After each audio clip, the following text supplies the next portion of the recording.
Secourir, accompagner, reconstruire, autant de raisons qui font que l'armée du salut existe. Aujourd'hui, le club Harley-Davidson de Nîmes, les Crocodiles, a été invité par la Fondation à l'aire du lycée, au boulevard Victor Hugo, afin de faire découvrir aux lycéens ce qu'est un véritable motard au sens noble du terme. Je connais quelqu'un qui était dans les Harley-Davidson Club et qui m'a justement parlé de leurs différentes actions. Moi, ça m'a intéressé d'avoir un contact vraiment de passionnés de la moto sur leur vision de la sécurité.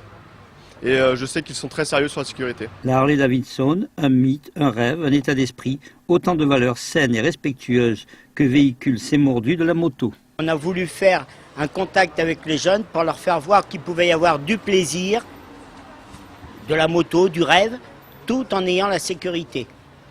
Alors la sécurité, c'est les casques, c'est les gants, c'est la façon de conduire, la façon de respecter les autres pour se faire respecter.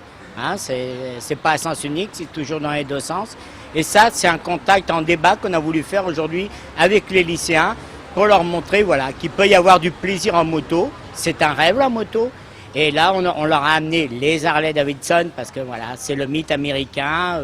Là, on va leur faire venir la moto Chips, qui est la moto de la police de Los Angeles, la vraie moto.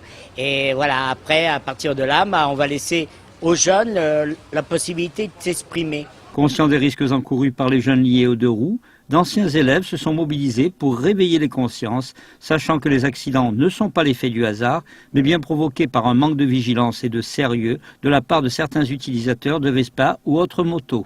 On essaye de faire véhiculer les valeurs du code de la route.